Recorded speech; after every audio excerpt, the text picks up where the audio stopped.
We're starting also. Yeah.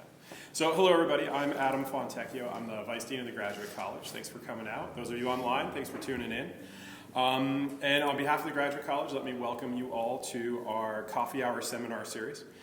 Since we founded the Graduate College back in summer 2015, we've really strived to put new professional development opportunities in place to enhance professional development opportunities that we had existing and make them more relevant and more useful to all of our graduate students here at the university. We've done things like the graduate co-op pilot that we've started. We've done things like introducing graduate minors, and all of these have been really put out there to prepare you as you go out into the workforce to get a faculty position. So today we're going to make that transition and tell you how to apply these things and go out there and actually get a really nice faculty job, join the academic ranks, and move on in your career when you're done being a graduate student. So today I'm going to hand it off to Jason Silverman over here. He's going to be your host and MC for the day and introduce you to our speakers. Jason? Thanks. So welcome. This is weird. Yeah. I tried moving stuff out, but that didn't work. So welcome everybody, and again, welcome to the folks online. We appreciate you taking some time out of your Friday afternoon to talk with us. The Graduate College Seminar Series that I mentioned is something that we've put into place this year to provide opportunities for conversation and learning around topics that resonated as areas of need for graduate students. The topics came up in a survey that we did last year, and we're going to continue them throughout the upcoming year and into the next. We have seminars scheduled throughout the rest of the year focusing on opportunities at postdoc, online teaching, and careers outside of academia. So those are coming, and you'll hear more about them on Facebook and all the other different ways we get information out to folks here. Our two presenters today, Dr. Erin McNamara-Horvat is the Senior Vice Provost for Faculty Affairs here at Drexel University, and Jonathan Spaniard, who's a professor in the Department of Materials Science and Engineering here at Drexel. We will have an opportunity to hear from each of these folks, spend about 15 minutes or so sharing some thoughts and insight and experiences with you, but then there's an opportunity for questions and conversation and discussion. So I think the way we want to handle it is we'll have both presentations, and then we will open it up for questions after both the presentations. And we're monitoring the folks online, so if you have any questions there, you can feel free to pass those along. We're going to get started with Dr. Horvat. Dr. Horvat was appointed Senior Vice President for Faculty Affairs following a 20-year career at Temple University, where she was a professor of urban education at Temple. She's also had several administrative posts at Temple, including Program Coordinator, Assistant Dean for Research and Development, and Department Chair. Dr. Horvat received her BA in Psychology from Penn and a Master's and PhD from the University of California at Los Angeles. Dr. Howard Horvitz is going to share with us her experiences with the faculty search, both as a candidate and as a search committee member. And interestingly for me is about her experience and the work of the Office of Faculty Affairs, or its equivalent at different institutions, and how that office can be involved and is involved in the faculty search role. So we'll get started with Dr. Horvat. Thank you. Welcome. There's a lot of tripping hazards. There's a lot of tripping hazards back here. So I'll set here, and then so this will advance through here. Yep. Okay, so thank you, Jason, and thank you for the opportunity to be here and talk with you. I spent most of my career at Temple working with graduate students. It was a primarily, almost exclusively graduate program, so I spent a lot of time with doctoral students and master's students, but mostly doctoral students.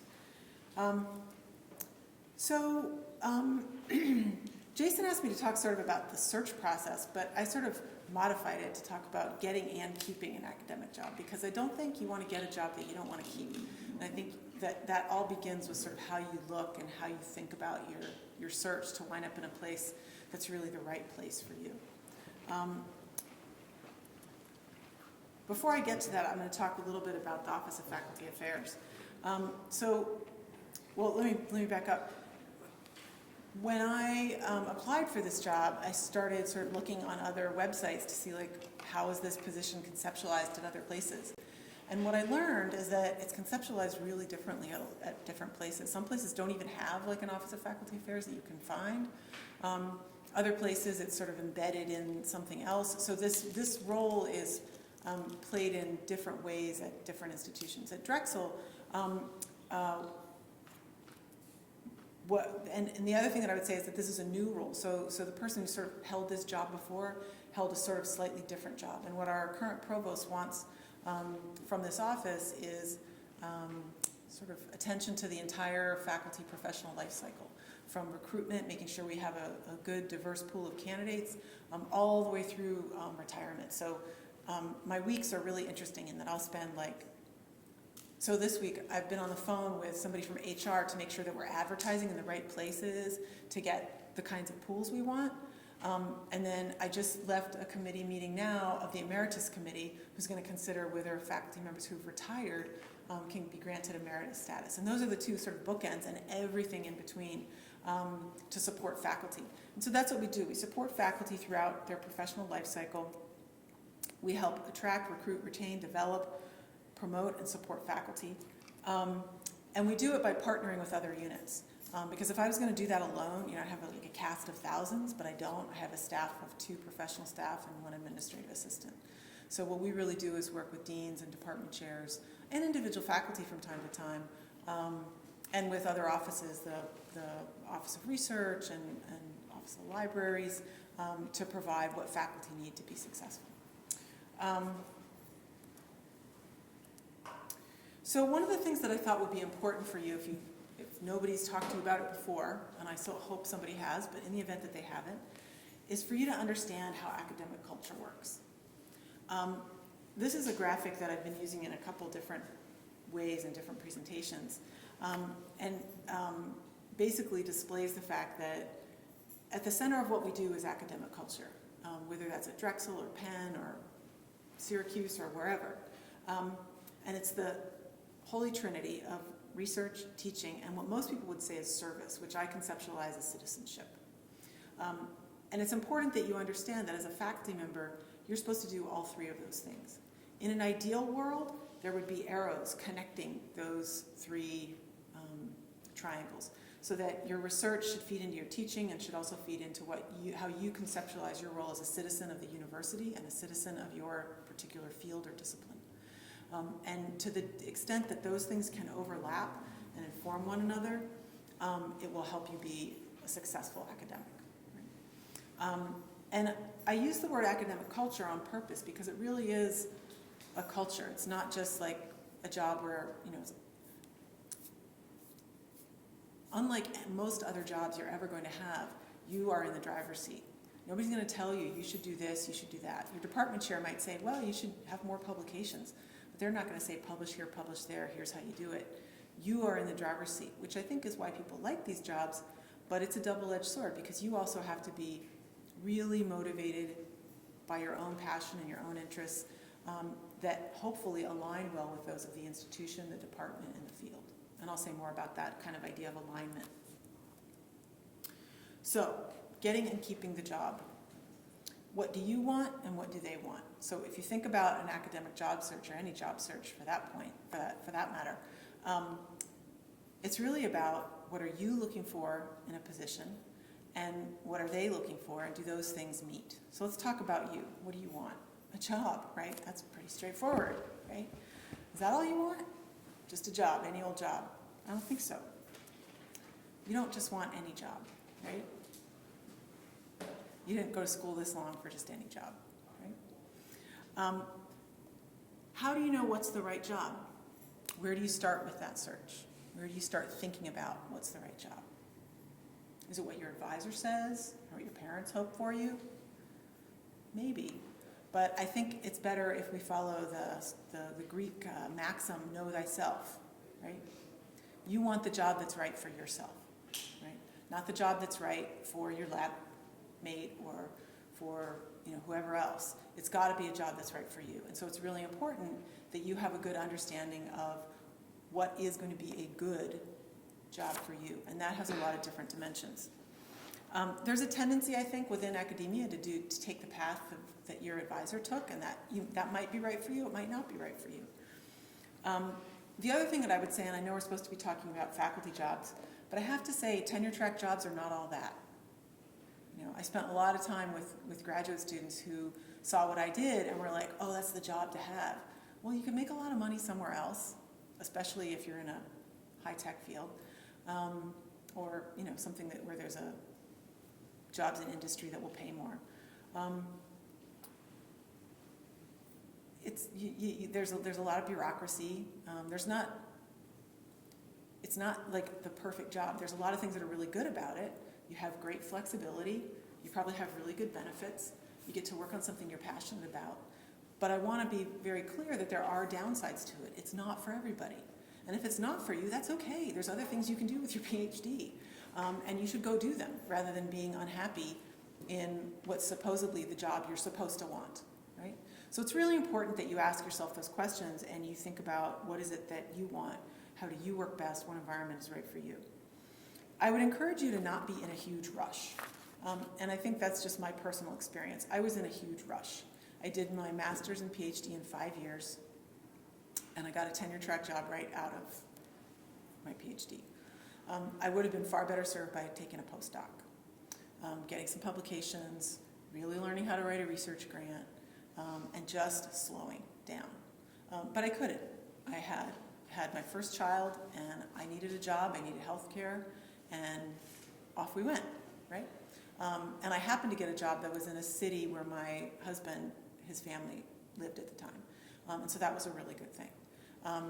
But if I had it to do over again, I wouldn't be in such a rush. You have your whole life to work. And if you take a year or two to wait for just the right job and do a postdoc or do something at the same institution where you got your PhD, that's not the end of the world. It might be the best idea. And so you need to think about what's right for you in this moment of your life. You also want to have a successful search process. So one of the things that's important to remember about the search process is that while you might be focused on ultimately getting the job that you're going to get out of that search process, if you're lucky and have a few interviews and talk to a lot of people, it's a search process that could yield dividends beyond that first job, right? Or be problematic if you don't have a successful search process, if you don't treat people the way you would want to be treated, if you don't put your best foot forward, even if you don't get a job offer from someplace, it's probably a place that you might want to be connected with or might know people at. So you really need to take on the job search as a job unto itself and do a really good job at it. Some other thoughts about the successful search process is that the first thing is that it's your job in the search process to educate other people about you, right? Just because on your vita it says you did this, this, and this, they might not even read it. They might not even understand what that means, right? When candidates come here to interview at Drexel, they meet with me sometimes. And sometimes I'm talking to, somebody from computing and informatics. I do sociology. Like, I don't speak their language, right? And yet, successful job candidates will happily and easily explain to me what it is they do and why it's important in language that I can understand, right? So you really need to be able to articulate what it is you do and why it's important to anybody, right? Not just people in your field. And you need to let them know why it's important for this institution and why it might be a good fit, or explore that possibility. Don't assume that lack of knowledge equals lack of interest. Don't assume that lack of knowledge about your work or your particular subfield means lack of interest. And you do need to help people understand how you will contribute to the field, but also to that particular institution, right? So I think when I went on the job market, I was like, well, I'm going to write a book, or write articles that are going to help us understand inequality and all this stuff in my field. And it was kind of you all are probably much more astute than I was, but a splash of cold water on my face when they're like, well, what are you going to teach? How are you going to contribute, here, now? We have students that we need, to move through here. How can you help us do that? So keep in mind that these institutions, departments, colleges, schools, have very real problems that they're looking for you to help or solve, right? It's not all about just your research. It's a big part of it, but keep in mind that you are you have the potential to fill a role and solve a problem for them.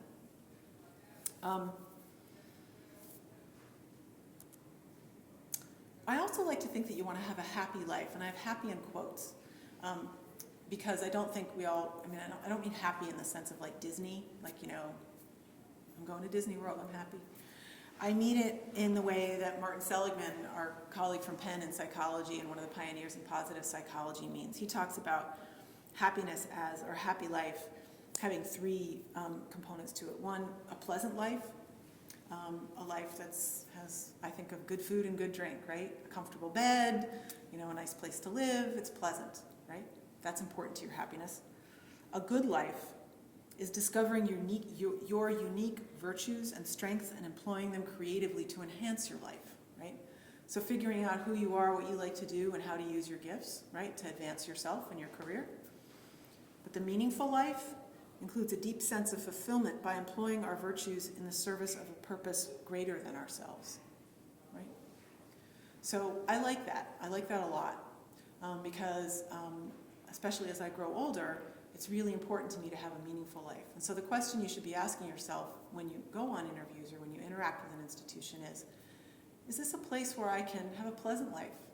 Can I buy a house? Can my kids go to school? Or whatever the thing is that you want that is your day-to-day happiness, right? And including the climate. Like, do I hate snow? Well, then don't look in Vermont, right? As well as a good life. Is this a place where I'm going to blossom? Am I going to be able to grow and develop my strengths? And is there something I can commit to here? Is there something that I can feel good about that's bigger than myself? Is this a place where I can do that? And I think that's where you think about a place where you could have a happy life. What do employers want? They want happy employees, right? If you're engaged, active, doing your job, that's what they want. They want research prominence, right? So they are very interested in how are you going to make a splash for Drexel, right? If you were coming here. How are you going to contribute to the psychology department, the English department? As an institutional contributor, but also the field. And are you going to be a valued colleague? I spend a lot of time talking to people about promotion and tenure, because that's part of what I do. And there's all sorts of rules and regulations around promotion and tenure, very detailed processes, and it's really important that those are carried out. Ultimately, though, when somebody votes on your tenure or hires you, they're saying, I want to work with this person for a really long time. And part of that is I think they're a good person and I value them, right? So part of it is interpersonal, whether anybody wants to admit that or not. Part of it is, can I work with this person? And you need to think hard about that when you go on job interviews. Also from the other aspect, do I want to work with those people? Right? Do I want to be their colleague? So Jason asked for like special tips. I have two for your job process, and especially the interview. Be curious.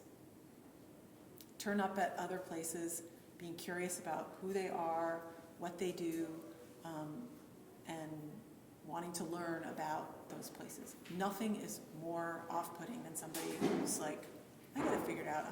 I'm all that. Do you want me? Like, no, thank you. See ya. And self-awareness, sort of what I started with. Know who you are and be comfortable with who you are. And try to find an environment that matches it. So that's my vast wisdom on the academic job search. Turn it over to Jonathan.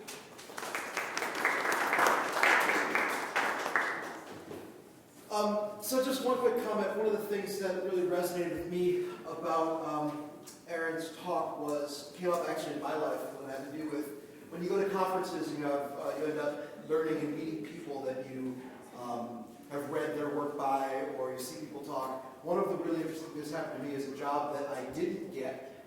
I had the opportunity to meet and have developed relationships over time with the people that I've met with on those job interviews. So there's opportunities to actually develop relationships and make a mark, even if you're not the job. It turns out my advisor got the job instead of me, so it was okay. I wasn't that devastated. But you have the opportunity to make relationships, sometimes with some really impressive, wonderful people that can be sustained over time. So sometimes even not getting a job can be a positive thing. Our next presenter is Dr. John Spaniard. He's a professor of material science and engineering from the College of Engineering, also the associate dean and director of the centralized research facilities. Received a BA in physics and music from Drew University, MS in electrical engineering from Catholic University, and his PhD in applied physics from Columbia. Sorry about that. Dr. Spaniard's been on a number of search committees over his time here, and one of the things he's going to have to talk about is work on interdisciplinary search committees, perhaps even for joint appointments. So, thank you, Rick. Thank you, Jason. So you can just click next, and there's a shot. Pardon? Click Yeah, next. great. So thank you all for being here and those tuning in online. And thank you for that really very, very enlightening presentation. Dr. McNamara Horvath mentioned to me she was worried that that she might have stolen the thunder of some of the items in my talk, and it reminds me of this quote that I'm fond of saying. Some of you who know that there's a great physicist, Enrico Fermi, who's actually said, never underestimate, I'm going to paraphrase, never underestimate the power or the joy of telling people something they already know.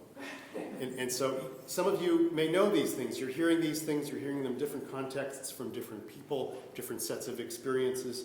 And so we hope today that they will provide you some additional guidance. And so thank you, Jason, for organizing this. Thank you, Professor Fontecchio, and the Graduate College for organizing this forum. So sorry for the busyness of this slide, but as Jason indicated, I'm in the College of Engineering. I would simply add that with regard to my background, I spent some time in private industry and in the federal government before I completed my PhD.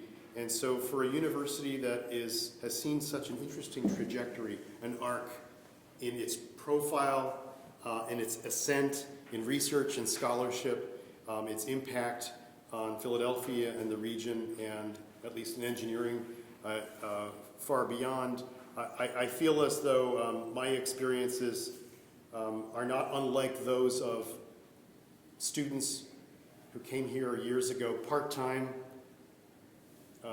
in the evenings. We're sort of thinking about their own career trajectories. And so for me, arriving faculty later in my career, it's been a personal odyssey and journey that I have no regrets over, but I think that for many students and postdocs who are far more advanced and mature than I was, who are able to pursue it, the demands of an academic career more directly, I think that's really very, very exciting and wonderful. And as Aaron mentioned, there are, of course, many, many careers, and I echo the message that academics and academia is only one, but it is a fantastic and rewarding one, and I hope I've conveyed that to the people I've had a privilege of mentoring and teaching. As Jason mentioned, as you may know, I lead a research group. I have PhD students, undergraduate researchers, and postdocs and research professors. One of the things that's exciting about Drexel in recent years is the embrace of training scholars from undergraduates, graduate students, and postdocs. And this graduate school and all of it supports and embraces and celebrates is making sure that we recognize these different stages of scholarly preparation. Some of you, are there any postdocs in the audience here? Maybe not, but somebody perhaps watching today will be applying for that faculty job after his first or second postdoc. So it's very important to recognize the diversity of opportunities and their requirements and expectations in terms of an academic career. Some may be migrating, moving on from a PhD, and some may be returning after many years in industry, and all in between. So you can see there a little bit about my research, but here I am, having been here 13 years. I more frequently think about how my research can touch those well outside my field. We want to seek a broader impact to do more for those in the communities that we serve, and I think that is a very important, I like to think, emblematic approach to a career in faculty that I would like to echo and emphasize. So I've been involved in teaching at a variety of levels, and I hold some administrative posts. One of the responsibilities as an associate dean in engineering is to look at our plans for the kinds of faculty we recruit. But I've had the privilege of serving on a number of search committees that I'll tell you about. I've chaired 3 search committees here at the university and served on 6 others, including some senior leadership. And when we hire senior leadership in academia, we're looking for folks who can bring fresh perspectives to our academic community, but also have accomplished records as scholars and contributors in their own right. And so I've been grateful to see much of that life cycle, if you will, both for folks here and folks who are coming in from other institutions as we compare and look at best practices, and which I think that's really a very exciting part of being in academia. So I won't get into the nuts and bolts of search announcements. Most of you are not going to be applying necessarily for positions at Drexel. There are commonalities. You certainly know probably where to be looking for positions, whether they're the Chronicle of Higher Education or your trade publication. But when you look at those advertisements, you might first notice, in some cases, how broad they are. There may be an institutional stamp. The university emphasizes or embraces diversity in all its forms, intellectual diversity. There may be things that are common to lots of universities. You should recognize, because these descriptions of positions, however long or short they may be presenting conflicting information.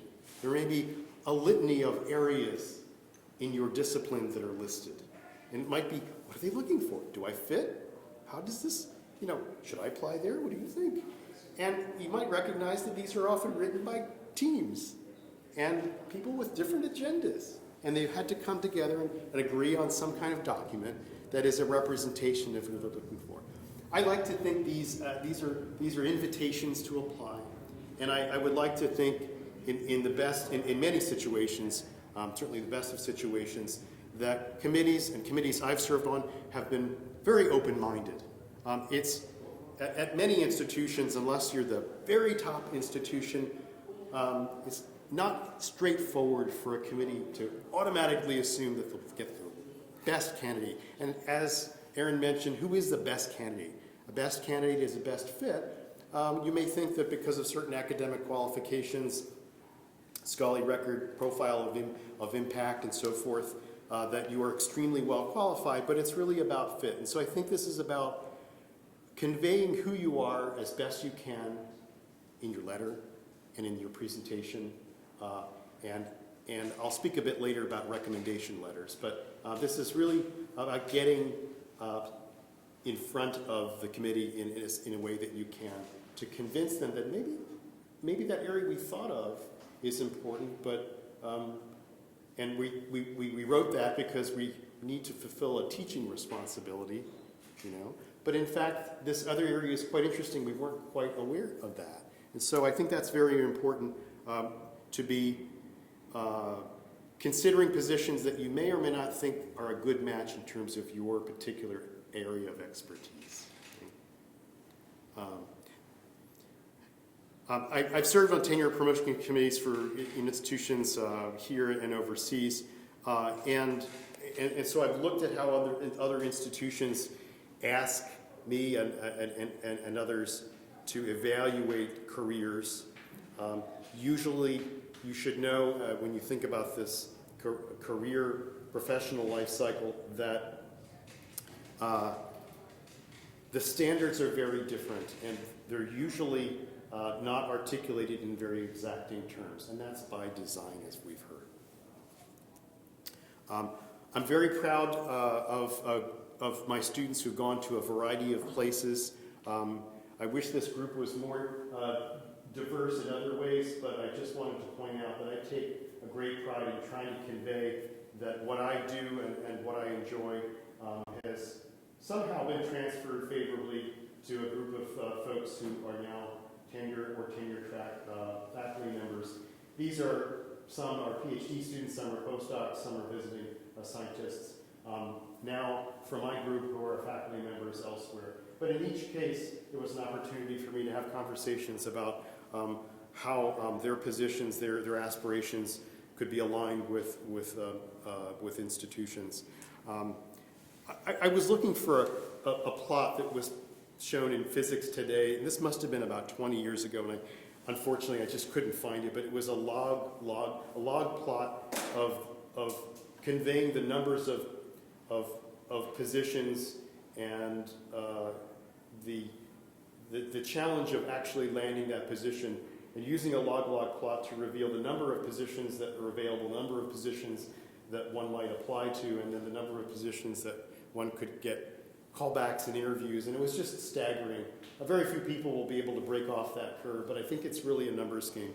So if you're thinking about an academic career, it's very important to be open-minded in as many ways as you can. I understand there may be geographic constraints, family, and otherwise, but it is a numbers game.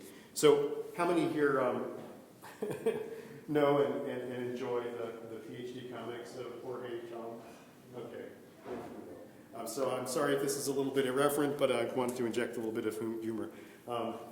This, of course, how professors spend their time. As we've heard, we learned about teaching and research and service. This particular statistic's a bit old, and it may be that at a researcher or one university, it's a considerable amount more on research.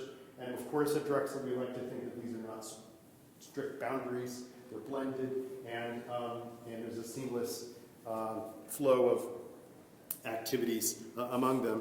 Of course, with humor, how departments expect them to spend their time, and of course, you might notice this adds up well over 100%, and this is why, I started this job with a full head of hair, and anyway, but this is not intended to reflect here or other places, except to be creating an awareness of different people you'll talk to on the interview will share with you their different perspectives of how you might, and they will sound terribly unofficial, and you have to be professional and in some cases they may be speaking just candidly how they feel. In other ways, they may be sort of testing you informally about your sensitivities and how you can find balance in it all. Academics is not the only career where you'll have to find balance, but it certainly is a very interesting and delicate balancing act. And this other, how professors would like to spend their time, don't tell me what to do. This is a message that simply says, we want to be part of a community. This is a satirical look at the notion of professors feeling overwhelmed with lots of demands of their time. But in the end, we all seek some level of autonomy and freedom. And so, for yourselves, you need to identify what your graphic looks like and be willing to understand and empathize how others may feel and value that, right? Okay, so as Erin talked about, the culture and the expectations and the values of the units are so important. And it may not be that the department and the college and the institution are all alone. A college or a department maybe, one would hope that there's some alignment of strategic planning, but there may be initiatives in a college that are not as clearly articulated at the institutional level. And naturally, on a visit to campus, you'll be meeting with people like Dr. McNamara Horvat. You'll be meeting with deans. You'll be meeting with different kinds of stakeholders. And so, to the extent, as she mentioned, you can do your homework, be informed, be curious about people and their doings, and listen more and speak less, then you're probably doing something right there.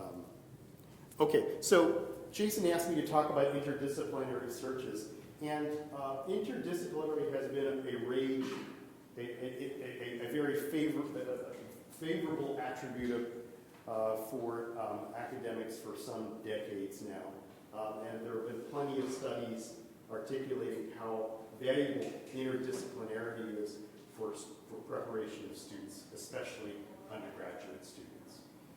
We recognize as we advance in our careers in graduate and postdoc, perhaps, of the value of specialization and depth inquiry and study. But interdisciplinarity is exciting because it's about shouldering risk with tremendous reward. And that reward is really about research and scholarship going beyond the traditional boundaries. And make no mistake about it, if you look in funding agencies of all kinds, interdisciplinarity has been and remains a very, very important area for resource your one's research, which is quite important. It means different things to different institutions. To some, it may be joint appointments. This position is listed, and it may be in this department, maybe in that department, or expectations are for this engineer to work with media arts and design faculty, or sociology to work with public health. And so there's a whole range of ways. Some institutions will leave it very nebulous. Other institutions will create structures where these are potentially even zero-time or joint appointments. I have an appointment, I have 0 time in other departments. It allows me a license, an opportunity to mentor students in other departments. More complicated, challenging structures, but where there's vested interest by a faculty member is to have a joint appointment, maybe 51, 49, or something like this. And so in that regard, it can be very challenging to meet the needs and expectations of different units in the process. So awareness is important. I think making a first impression is very, very important. A couple of tips that I can offer. I would, and others may disagree, I would keep discussion of funding off the table as long as possible. You want them to know who you are. And if finances are at the tops of your list, then it can stifle really important and interesting conversations. Every visit is an opportunity to learn. You may learn something, you may learn very quickly that institution is not a good match, but that could be a really valuable experience while you meet with people. And I happen to believe that leaving conversations about the finances aside as long as reasonably possible until that department chair or head is ready to say, Nancy, we really are enamored with your work. You need to tell us really what kind of needs you have, and that's an appropriate time, but leave those off the table. Your cover letter, research and teaching statements obviously have to stand out. I personally, and others will disagree with me, I try to minimize the use of first person singular if possible, and I think it's more important to express your values and what excites you. For most of the readers, they won't be familiar with your research. And as Erin said, to the extent that you can convey an enthusiasm and a capacity to identify interesting problems, to draw others to your work, that you'll be an inspiring mentor. That's really, I think, what you want to be conveying through all these statements. Some people ask me, people I've supported and mentored, how do you choose professional references? This is challenging because on the one hand, we would all love to have a Nobel laureate write us a recommendation letter. But if she doesn't know us, she can't write things that are detailed about us, then that's really of no value. Committees see that right away. And we all know that there are letter writers who may be called upon to write lots of letters that are positive, but essentially neutral. So having someone who can write, I would far prefer to see a letter from a junior person in his career, even if it's less qualified, but articulating how that person has observed you and your capacity, and that's far more, I think, more important. If you have an opportunity, of course you will, to give a seminar, to talk about your research, to talk about your teaching, talking about your contributions. To the extent possible, especially if we're working in teams, and many of us work in teams right now, be prepared to identify in that forum and then informally, what was your contribution? That's often a question committees will debate. What did he do? How do I know, what was his piece or her piece? Right? Okay, so I misread my first point. I wanted to mention and reiterate the dollar amount, but I think to echo what Aaron talked about for my first point, this is a lifelong decision that committees have to make. They're not just thinking, well, we'll hire this person and maybe he or she will reach tenure, we'll defer a decision. They really want to make a decision about having a colleague, a next door neighbor, someone down the hall for a long time. And it's many hours in a day and many days of the year that they'll be interacting. So it's a very, very important decision. And I guess I would simply close and echo what Aaron had talked about before. This is so much about fit. You've worked so long and so hard to hone your knowledge, your skills, your experience, your personality, your scientific personality, your scholarly personality. And you have to be entrepreneurial in the broadest sense about who you are.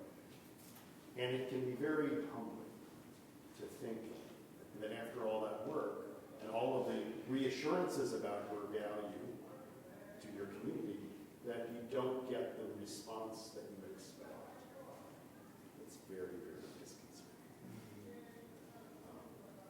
What did you do wrong?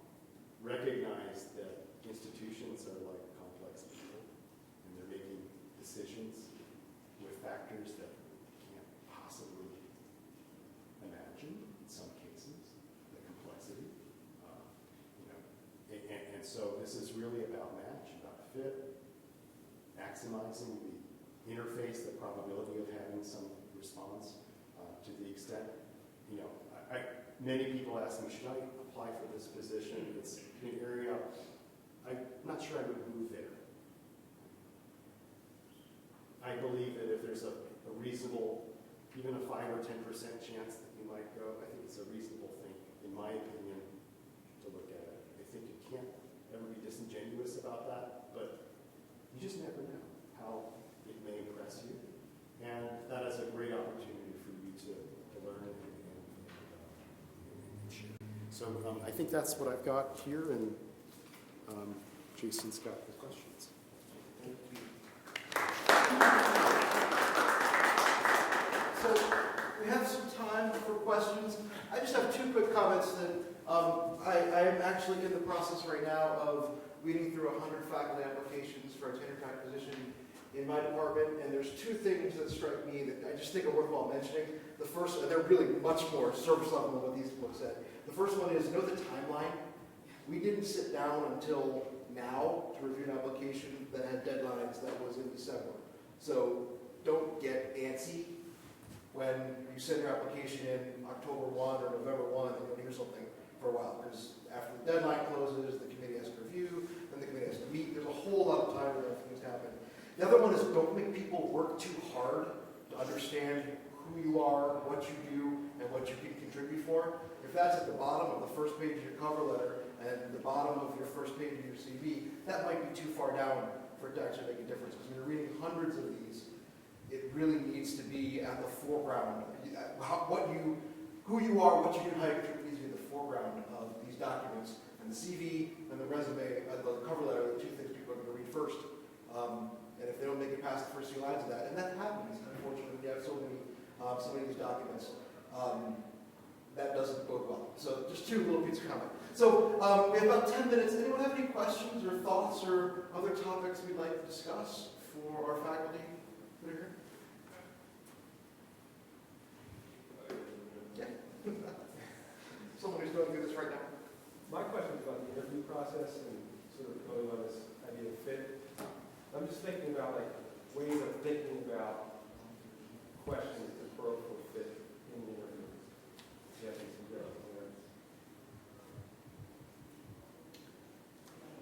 Well, I think you can ask people that,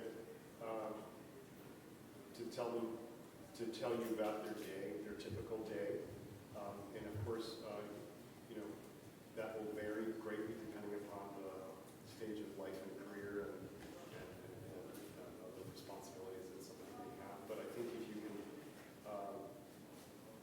get a very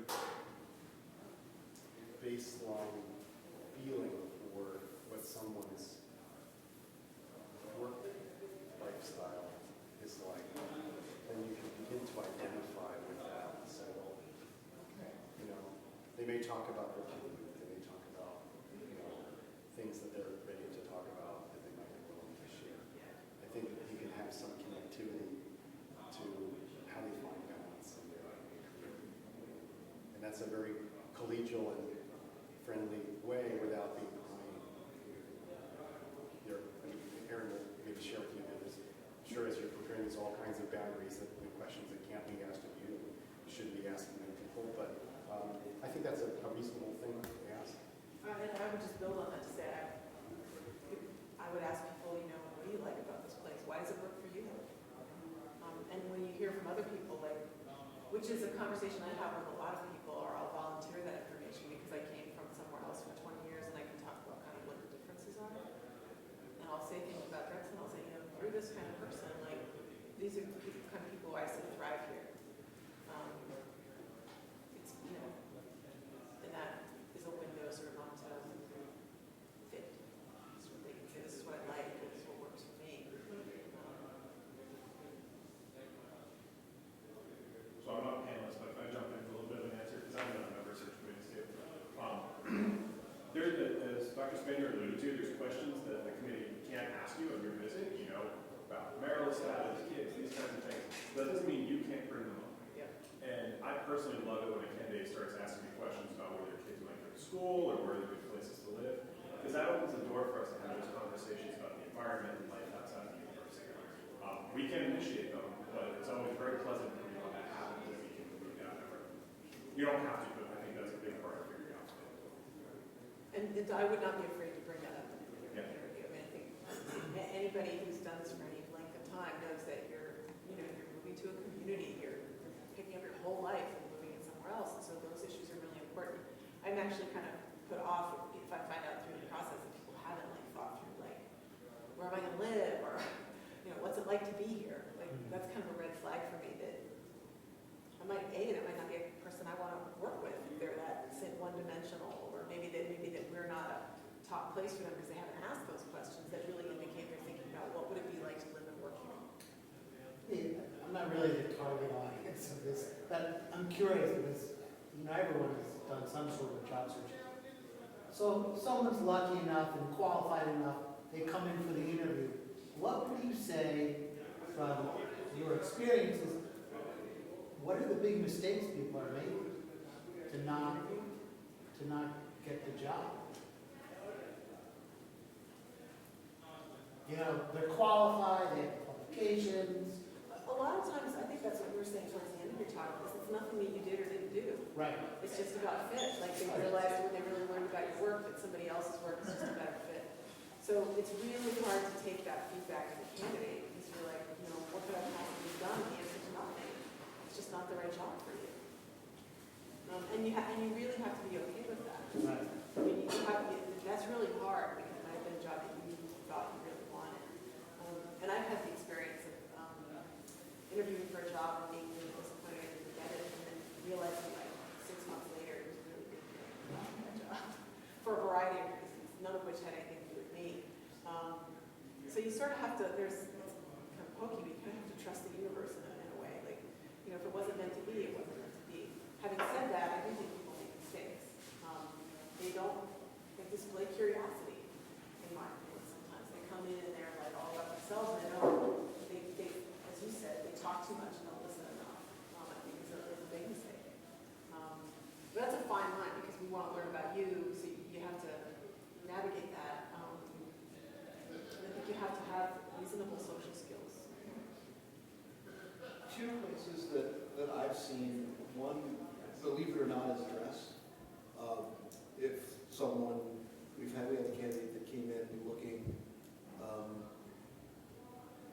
dark jeans and shirt kind of crumpled, and that just says something. It may be that they don't understand the norms, but it does say something. They just say they don't understand the norms, but it does say it is something that's hard to overcome. The other thing is your job talk not knowing the audience for your job talk. And I think at some level, in some of the more interdisciplinary fields where there may be, whether it's physics, where there's the astronomers, and then there's the cold matter, and then there's the what are other physicist people. I mean, there's different groups any field. And if you have a faculty that's made up of one and you give a talk that doesn't quite connect, unless that's what they're looking to expand, that could be an issue as far as connection. And someone will go back to fit. If your research doesn't overlap, how can you talk about it in ways that it could overlap or that it connects with or that it builds on? At some level, those are two things that have really shut down candidacy. I agree with everything. I would only add, and again, this is more in the STEM fields, if the committee believes that your work may face difficulties in getting funded. And so one of the questions you may be asked by a committee or by an individual in your view is, if you haven't put it in your document already, so many people actually do, if the application calls for it, having considered where you would seek your funding, whatever discipline you're in actually, I think is a necessity today. When committees expect you to have already socialized ideas with program officers or with grant officers or foundation officials, no. But I think there should be some appreciation of where you work with the resources. So if there are questions about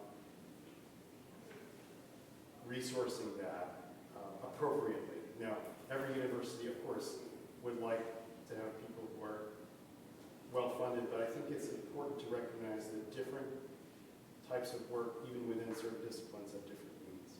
And that's very, very important. So what it takes to build a program. And I think that goes hand in hand with the questions, the scientific and scholarly questions that are interesting and transcend, one particular audience. So we're just about at the time we're supposed to end. If you do have additional questions, or if there are any questions online, we can take one more now. No. Cool. If you do have additional questions or thoughts, please feel free. I know you can track down Eric. Please do. Yeah, I'd be happy to. And any of us as well. Additionally, if you have any suggestions for future topics for seminars throughout the year or next year, please feel free to send them over to gradpd